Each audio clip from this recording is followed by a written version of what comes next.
தமிழ் சினிமாவில் டாப் ஸ்டாராக இருக்கும் தளபதி விஜய் பெயருக்காகவே இன்று படங்களில் வசூல் மாபெரும் வெற்றி பெற்று வருது. ஸோ கதை தேர்வில் கவனத்துடன் இருக்கும் நம்ம தளபதி விஜய் அவர்கள் பிளாக் பஸ்டர் ஹிட்டு படங்களை கூட தவற விட்டு புலம்பிய கதையும் இருக்குங்க. ஸோ இதோ தளபதி தவற விட்ட 5 படங்களை பற்றி இந்த வீடியோவில் பார்க்கலாம். அதுக்கு முன்னாடி நம்ம சேனலை ஃபஸ்ட் டைம் பார்க்குறீங்களா, மறக்காமல் சேனலை சப்ஸ்கிரைப் பண்ணிக்கோங்க. வாங்க வீடியோக்குள்ளே போகலாம். 2003ல் தரணி தூள் படத்தை கதையை விஜய்க்கு சொல்ல இந்த படத்தில் பெரிய ஸ்கோப் ஒன்றும் இல்லைன்னு சொல்லிட்டு நம்மளோட தளபதி விஜய் மறுத்துட்டாராம். ஸோ விக்ரம் நடித்து ஹிட்டான நிலையில் தரணியிடம் நீங்கள் என்கிட்ட கதை சொன்னது வேற, ஆனால் எடுத்தது வேற மாதிரி இருக்குன்னு சொல்ல கோபத்திற்கு பின் கில்லிக்கு ஒப்பந்தமானாராம் நம்ம தரணி கூட நம்மளோட தளபதி விஜய். ஸோ 2004ல் வெளிவந்த கில்லி தளபதிக்கு வேற லெவல் ஹிட்டு கொடுத்துச்சுங்க.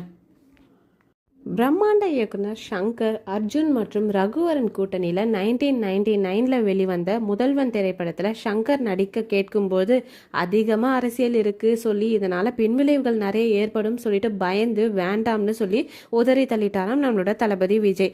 ஆனால் என்ன சொல்கிறதுங்க, காலத்தின் கட்டாயம், இன்று அவரே அரசியல் கட்சி ஆரம்பிப்பார்னு சொல்லிட்டு யாருமே எதிர்பார்க்கலங்க.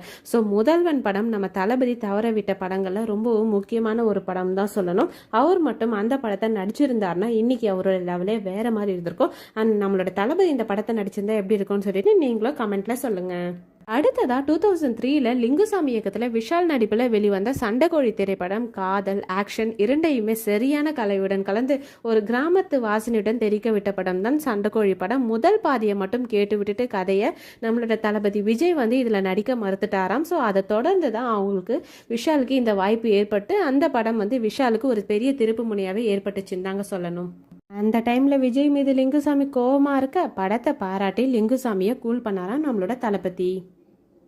ஹரியின் இயக்கத்தில் சூர்யா நடிப்பில் வெளிவந்த சிங்கம் மற்றும் வேல் 2 திரைப்படங்களையும் மிஸ் செய்தார் நம்மளோட தளபதி. ஸோ பல்வேறு காரணங்கள்லாம் விஜய் மறுத்துவிட்ட அந்த படம் அது சூர்யாவுக்கு போய் 3 பாகங்களும் வெளிவந்து செம ஹிட் அடித்தது மட்டும் இல்லை, சூர்யாவுக்கு ஒரு நல்ல பேரையும் வாங்கி தந்துச்சுங்க. சிங்கம் படம் சூர்யாவுக்கு அவரோட லைஃப்பில் ஒரு மிகப்பெரிய திருப்பு முனையாக அமைஞ்சிருச்சு. அண்ட் சிங்கம் 1 சிங்கம் 2 பார்த்தீங்கன்னா மக்களிடையே நல்ல வரவேற்பை பெற்றிருந்த நிலையில் சிங்கம் 3 வந்ததுமே ஐயோ 3, 4 லைனாக போயிட்டே இருக்குமான்னு கொஞ்சம் கிசுகிசுப்பும் மக்களிடையே ஏற்பட, பட் ஆனால் அவருக்கான ஸ்கோப் அவர் மெயின்டைன் பண்ணிட்டு தான் வந்தார். அஜித்துக்கு தலை என அந்தஸ்தை வாங்கி கொடுத்த ரசிகர் வட்டத்தை மேம்படுத்தியது தீனா திரைப்படம் தான். ஏஆர் முருகதாஸ் அறிமுக இயக்குனராக முதலில் விஜய் கிட்ட தான் இந்த கதையை சொல்ல விஜய் மறுத்த பின்பே அதை அஜித்துக்கு சொல்லியிருக்காரு. அந்த ஆண்டு வெளிவந்த தீனா மற்றும் ஃப்ரெண்ட்ஸ் 2 திரைப்படங்களிலுமே தீனாவே வசூலில் அதிகம் சாதனை பெற்று ஸோ தளபதியே வியக்கிற அளவுக்கு நம்ம இந்த கதையை மிஸ் பண்ணிட்டோமேன்னு வருத்தப்படுற அளவுக்கு இந்த படம் வசூலில் சாதனை பெற்றிருக்கு. பட் ஃப்ரெண்ட்ஸும் அந்த அளவுக்கு இல்லைனாலும் ஓரளவுக்கு ஹிட் படமாக தாங்க ஃப்ரெண்ட்ஸும் இருந்திருக்கு. ஸோ இதில் எந்த படம் விஜய் நடிச்சிருந்தா கட்டாயம் ஹிட் ஆயிருக்கும் நீங்கள் நினைக்கிறீங்கன்னு கமெண்ட்டில் சொல்லுங்கள்.